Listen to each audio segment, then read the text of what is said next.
Hello guys, welcome to another video. In this video I'm going to show you how to change your profile picture on Microsoft Teams. Are you ready? Let's get started. Open Microsoft Teams.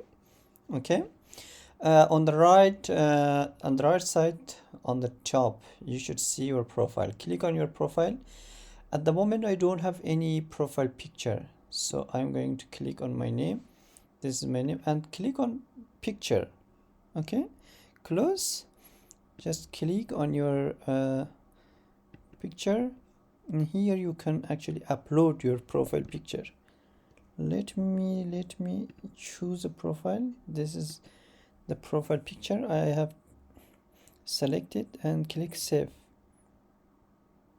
See, yeah, that's how you can change your profile picture on Microsoft Teams. Thank you guys for watching. If you have any question, drop them in the comment section. I will be very happy to help you out with that. See you in the next video.